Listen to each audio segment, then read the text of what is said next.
여기 있는 사람이에요, 사실. 그런데도 턱수염을 깎는 일은 거의 없었으며 총주교는 오히려 하느님은 턱수염 없는 인간을 만들지 않았다. 턱수염을 깎는 것은 어리석은 일일 뿐만 아니라 불명예스러운 일이며 치명적인 죄이다 라고 역습했다. 이러한 분위기에 맞서 베드로는 자신의 턱수염을 깎았고 스스로 면도기를 들고 측근 고관들의 턱수염을 깎아주었을 뿐만 아니라 성직자와 농민을 제외한 모든 사람들은 턱수염을 깎아야 한다는 법령마저 실시했다. 이것 때문에 그는 이발사 차르라는 별명을 얻었다. 그러니까 베드로 대제나 이 당시에 그 총주교나 똑같이 하느님의 뜻을 못 보고 있어요. 이게 턱수염 깎는다고 하느님의 뜻이에요. 안 깎는다고 하느님의 뜻이에요. 쓸데없는 거 가지고 이렇게. 그러나 어쨌든 개혁을 해야 된다고 베드로는 얘기를 하는 거고, 총주교는 종교적인 거 이렇게 전통 지키는 것만 지금 주장하고 있고, 그러니까 총주교도 율법주의자고, 이게 바로 율법주의자예요. 새로운 물결을 따라서 변화돼야지 맞는 거거든요. 게다가 베드로 같이 또 무조건 되고 막 턱수염 깎는다고 개혁되는 건 아니에요. 그냥 너무 또 그런 이걸 갖다 강제로다가 막 자기 권력으로다가 해나가려, 이것도 잘못된 힘이에요. 반성할 게 많은 거예요, 역사 안에서는. 이스라엘 안에서도 율법 때문에 얼마나 힘들어요. 예수님까지도 힘들었고. 그렇잖아요? 그러니까 이스라엘 역사 안에서 율법만 따질 게 아니라 온 세계 안에서의 이런 율법적인 전통들이 많다니까요, 전 세계가. 그러니까 이스라엘 것만 공부해가지고 안 된다니까요. 하나님은 온 세계를 갖다가 창조하셨고 온 세계를 지금 섭리하고 계시지 언제 이스라엘만 섭리하시냐고. 이스라엘만 섭리하셨는데 거기서 왜 유대교가 나오냐고요. 또 예수님을 안 믿고.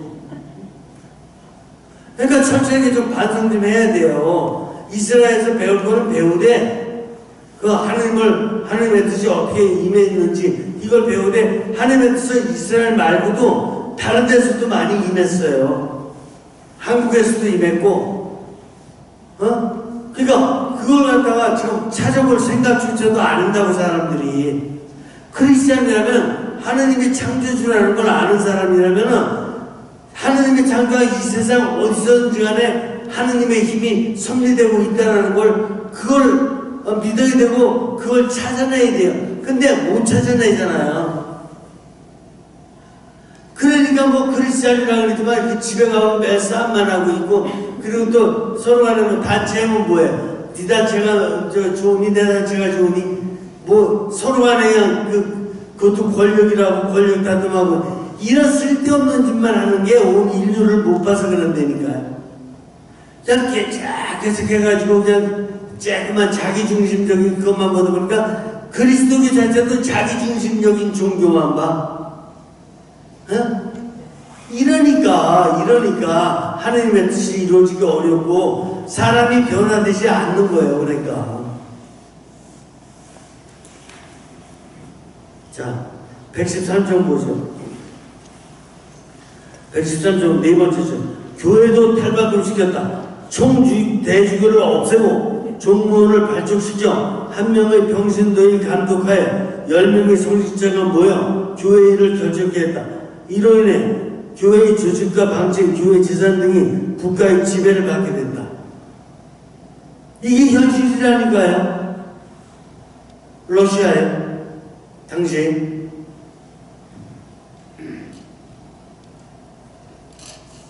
그러니까 우리 한국 쪽 그리스도교만 봐서는 안 돼요. 온 인류의 그리스도교를 봐야지만이 사람이 커지고 깊어지고 이렇게 되는 거예요. 그 다음에 수도의 이전이라는 것은, 이거는 이제 뭐냐면은 지금까지는 저 모스크바를 중심으로 얘기했잖아요. 근데 이건 뭐냐면은 수도를 갖다가 어디로 바뀌는 거냐면 여러분 페테르부르크라고 레닌 알죠? 레닌그라드 쪽으로 바뀌는 과정을 얘기하는 거예요. 아시겠어요? 그래서 네 번째 줄 보세요. 1703년 표트르는 네바강 하구의 신도시를 건설하기 시작했다. 그래서 쭉 한 10줄 내려오세요. 마침내 1712년 도시가 완성되니 이 도시가 상트페테르부르크다. 영어로는 세인트 피터스버그인데 표트르의 도시라는 뜻이다. 참고로 표트르는 예수의 제자 베드로를 의미한다. 그의 표트르는 러시아의 수도를 모스크바에서 이곳으로 옮겼다. 베드로는 새 도시에 자신의 여러 궁전과 정원을 만들었으며 1712년에 수도를 모스크바에서 이곳으로 옮겼다. 아시겠죠? 그 다음에 117조 맨 첫째 줄 볼셰비키 혁명이 성공한 뒤 러시아 사람들은 이 도시를 레닌그라드로 개칭했는데 자신들이 가장 존경하는 레닌에게 자신들이 지는 것 가운데 가장 좋은 곳인 이 도시를 바쳐야 한다는 생각에서 했다. 레닌그라드 아시겠어요? 제가 모스크바에서 시베리아 열차 타고 가니까 새벽에 도착하는 데가 레닌그라드더라고. 그게 시베리아 열차예요. 그래서 레닌그라드에 도착해 보니까 와 어쩌면 그렇죠. 정말 거기 문화의 도시. 그냥 빌딩들이 쫙 연결돼서 그냥 건물이 쭉 연결돼 있는데 건물을 다 따로따로 진 건데 하나로 진 것 같아. 그러면서도 조금씩 다 달라. 참 기가 막히게 전했더라고요. 언제 기회 되시면 뭐 이렇게 요즘에 TV 통해 인터넷 통해서도 찾아보시면 돼요. 인터넷 통해서. 자, 그 다음에 119쪽 내정 개혁을 추진한과 아울러 표트르는 이제 국내 개혁은 다 했잖아요. 제가 지금 건너뛰어서 그렇지 읽어보시면 교육도 개혁하고 그 다음에 군대도 개혁하고 산업도 개혁하고 개혁 엄청 많이 했어요. 그 다음에 내정 개혁을 추진한과 아울러 표트르는 스웨덴과의 대북방 정쟁을 줄기차게 수행해 나갔다. 1700년 무렵부터 21년 동안 계속된 이 전쟁에서 그는 마침내 스웨덴을 완전히 굴복시킬 수 있었다. 스웨덴, 노르웨이, 스웨덴, 핀란드 뭐야? 바이킹족 아니에요? 네덜란드까지. 그렇죠? 바이킹족인데 이제 스웨덴까지 정복한 거야. 스칸디나비아 반도 거기. 이에 따른 니슈타트 조약에 의해 러시아는 발트해 나라의 광대한 지역을 장악함으로써 고대 노브고로드의 땅을 되찾을 뿐 아니라 서유럽으로 나아갈 수 있는 직접적인 해로를 열었다. 러시아는 이제 세계 열강의 하나가 되었다. 누구 때문에? 표트르 때문에. 그전에는 그냥 잠자고 있는 거야. 권력 다툼만 하고. 우리나라하고 똑같아. 우리나라는 더 심해요. 뭐 심해나 마나 비슷했어. 근데 이제 스웨덴까지, 그러니까 스웨덴까지 벌써 정복했다라는 얘기는 뭐예요? 옆에 있는 핀란드, 폴란드, 또 우크라이나 이미 다 러시아 땅이에요. 아시겠어요? 지금 우크라이나하고 전쟁하고 있는데 이게 러시아 땅이었기 때문에 그래요. 그리고 슬라브 민족이기 때문에도 그렇고. 아시겠죠? 그래서 러시아가 다시 찾으려고 그러는 거예요. 자, 그 다음에 좀 넘기세요. 여자 중에서 딱 한 명 있어. 124쪽. 예카타리나 2세주기. 예카타리나. 이게 표트르 대제에 이어서 이제 그 왕이 된 사람인데 예카타리나 아주 유명한 사람이에요. 어떻게 왕이 됐는지 한번 보죠 먼저. 자, 125쪽. 표트르 대제가 후계자를 지목하지 못하고 어떻게 됐어요?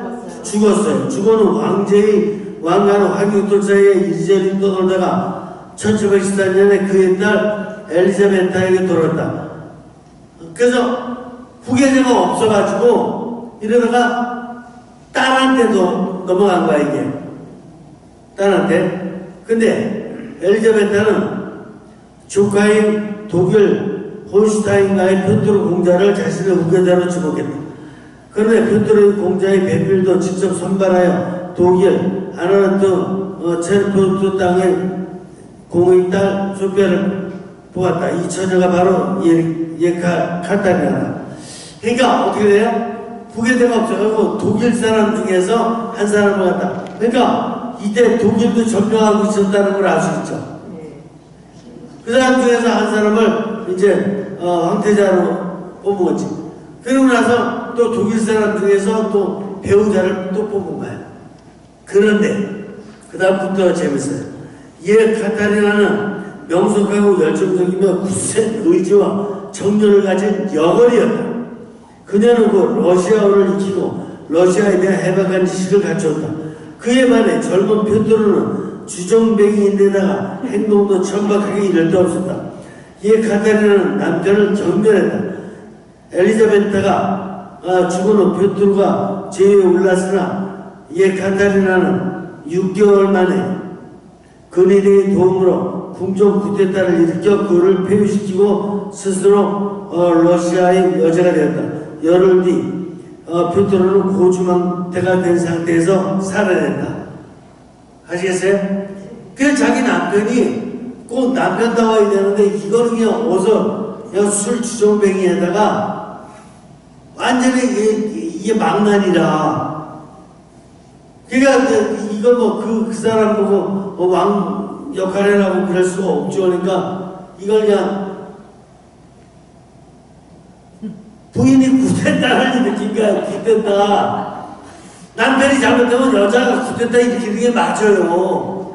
이게 페미니스트가 아니라 아예 정당한 거예요. 여자고 남자고 평등해야 돼요. 더 좀 똑똑한 사람이 운영하면 더 좀 낫지.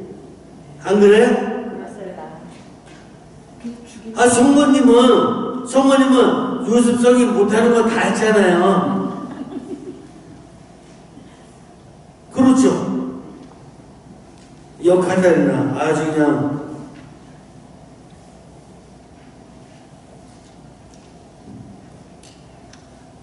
어떤 역할을 했냐? 여걸이에요. 127조. 한 6번째 줄.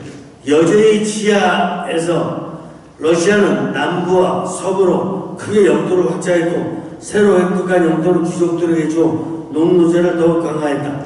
착취당하는 농노와 농민 자치권을 잃은 카자오드는 러시아 최대의 농민 반란을 일으켜 전쟁 정치와 귀족 지배에 저항했다. 반란은 러시아의 동남부 지역을 입선 1775년 지도자 부카초프가 처형되면서 막을 낸다. 뭐예요? 표트르가 개혁을 일으킨다라고 했는데 개혁을 일으킨다고 하면서도 폭군 정치를 했거든요. 그러니까 배운 게 폭군 이거 하는 것만 배웠으면 그 후임은 뻔해요. 그래서 농민 반란이 이렇게 크게 일어난 거예요. 또 넘기세요. 129조. 왕실이 호사를 누리고 귀족들이 태평성대를 구가하고 있는 동안에 러시아 농민과 농노들의 처지는 계속 악화되었다. 그러니까 누구 중심으로 일을 한 거예요? 결국 국회의원 중심으로 일한 거예요. 장관, 도지사 이런 사람들 중심으로, 권력자들 중심으로, 부자들 중심으로, 강남권 이런 부자들 중심으로 이렇게 일을 하니까 농민들은 죽어나는 거예요. 그러니까 농민 반란이 일어날 수밖에 없죠. 우리나라도 누구 중심으로 해왔던 것 같아요? 우리나라도 삼국시대부터 조선시대까지 귀족 중심으로 해왔어요. 그래서 조선시대 때까지 노예가 있었다니까. 천민노예, 백정. 아시겠어요? 그러니까 지금 귀족 중심으로 돼왔던 이걸 바꿔야 된다니까요. 지금 농민, 노동자들 중심으로 다 돼야지 맞는 건데 이걸 못하고 그냥 매년 돈 있는 사람들끼리 지금도 마찬가지니까 매일 그냥 저 부동산 그 강남 얘기하고 학군단 강남 얘기 이거 완전히 잘못된 거라니까요. 그들 중심이라니까. 저 강원도의 삼척에 있는 어려운 사람 얘기 무슨 뭐 저기 여수에 있는 아주 그냥 그 굶어서 정말 그 철철 매는 사람들 이런 얘기들은 안 하고 섬에 있는 사람 얘기 더더군다나 안 하고 매일 강남이라니까. 돈 있는 사람이 지금 다 권력 잡고 있는 거예요. 권력 잡고 있는 사람 중에서 집도 몇 채 있는 사람도 많고 돈 엄청 많아요 다들. 이런 사람들이 권력을 잡고 있으면 점점 더 자기 재산만 늘리는 것밖에 안 한다니까. 근데도 국민들은 가만히 당하면서도 꼭 찍을 때 보면 그런 사람 찍어준다니까요. 그냥 고생할 수밖에 없어요. 앞으로 더 좀 고생할 수밖에 없어요. 제가 보기에는. 자, 그 다음에 129조 6번째 줄. 농민과 농노들은 이제 격렬히 저항했다. 이에 카타리나 치세 초기에 10년간 중앙 러시아에서만도 제40회의 농민 폭동이 일어났다. 이 시기에 농민 폭동이 40회나. 그러니까 매일 일어나는 거예요. 전국에서 농민 폭동이.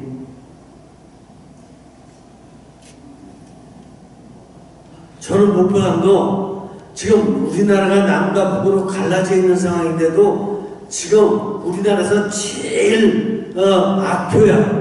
지금 모범적이지 못하고 제일 악표하고다가 권력에 들붙어가지고 자기나 살라고 이게 정치판이에요. 정치판 때문에 정치 지도자들은 사료도 안 돼. 진짜 질이 낮아요. 이런 사람들을 지금 한 사람 잘못 보면 그 측근의 간신들이 얼마나 들러붙는지 그럴 수밖에 없어요. 그렇게 살 수밖에 없는 거예요. 그러니까 한 사람을 잘 뽑아야 된다니까. 우리나라 역사가 다 그렇다니까요 지금. 그래서 고생 언제까지 해야 되는지 모르겠는데 정말 다 농민 노동자들 중에서 나는 불쌍한 사람 중에서 뭔가 지도자가 나와야 된다 이렇게 봐요. 그래야지 불쌍한 사람들 심정을 이해해 준다 이렇게 봐요. 자, 그 다음에 132쪽 밑에서 네 번째 줄. 국가정부 저는 식구기 때문에 정확하게 이런 그 사회관을 이렇게 얘기해도 돼요. 저는 하느님의 어떤 눈으로다가 사회관을 갖다 얘기하려고 지금 러시아 얘기도 하고 있고 중국 얘기 이미 했고 일본 얘기도 했고 왜 하느님의 눈으로 보는 걸 얘기하려고 신부됐지 그렇지 않으면 못 들어 신부됐어요? 안 그랬고요? 하나님의 눈으로 정확히 얘기해주는 사람이 있어야 될 거 아니에요 세상에. 하나님의 눈으로.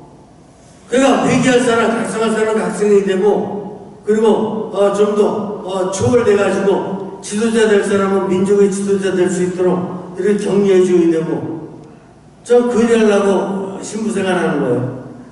자 밑에서 네 번째 줄. 북한정부의 반란이 진압됨으로써 러시아에서 대규모 농민 전쟁의 역사는 끝을 맺는다. 즉 실패했어요. 민중이 일어서던 시대는 가고 참고 순종하는 시대가 온 것이다. 참고 순종하는 시대. 우리나라도 2000년 동안 참고 순종했던 농민 노동자들이에요. 그게 우리들이에요. 여러분들 뭐 장관 집에 뭐 장관했던 사람 있어요? 없으면 다 평민이에요. 대신 지식인이 일어서기 시작했다. 계몽사상과 프랑스 혁명의 영향으로 러시아 사회의 문제점을 꿰뚫어보고 그 해결책을 제시하는 지식인들이 등장하기 시작한 것이다. 아, 이제 지식인들이 등장했구나. 당연한 거예요. 그래야 돼요. 지식인들 자기 지식사 가지고 자기 뭐 명예나 얻고 돈이나 많이 벌어가지고 자기 자식들 외국에 유학이나 보낸다고 된 거 아니에요. 그건 절대로 아니에요. 국가를 정확히 읽어가지고 언제든지 국민들을 살필 수 있어야 돼요. 왜 그러냐? 국민의 마음이 천심해요. 그래서 국민을 돌봐야 돼요. 그게 하느님을 돌보는 거예요.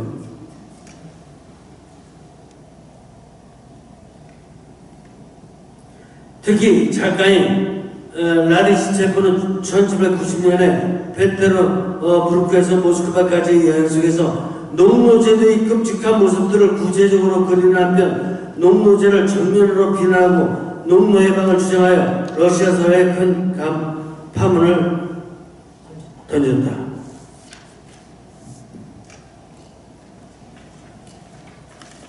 그냥 넘기세요. 134조 페트로 대대가 죽은 후부터 카타리나 여제까지 71년 동안 러시아는 대외적으로 팽창한 정책을 수행하여 상당한 성과를 이루었다. 자, 135조 러시아의 대외적인 팽창 정책은 카타리나 2세 이에 더욱 활발해졌다. 카타리나 2세는 우선 1783년에 크림반도를 장악하는 데 성공했고 뭐야? 지금 계속 전쟁 중이죠. 네. 크림반도. 네. 이게 크림반도가 굉장히 중요한 장소예요. 이게 우크라이나 남쪽에 있는 크림반도가 유럽에서 굉장히 중요한 장소예요. 그래서 이때 전쟁이 계속돼.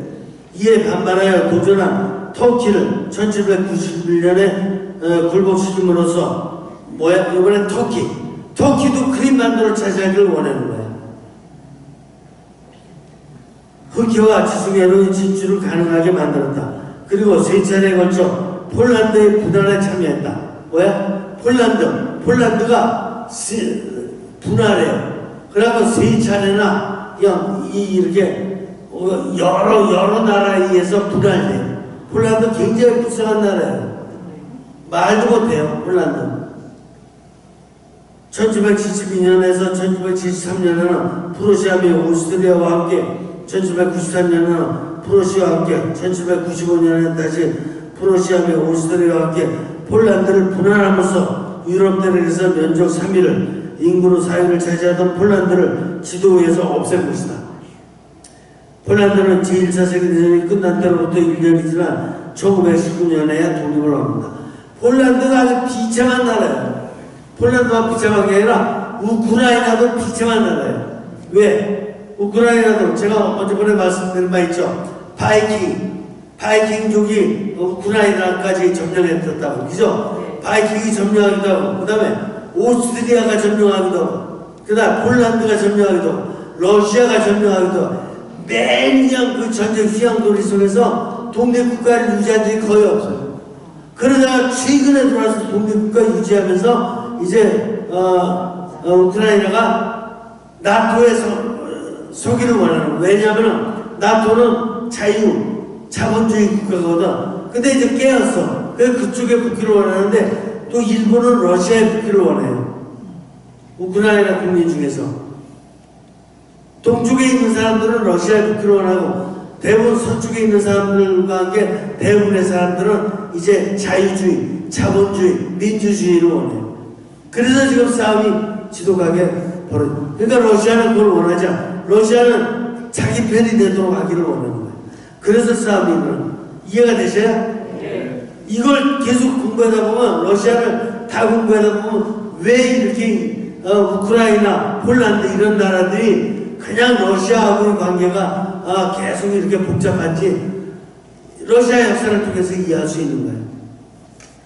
자, 그 다음에 137조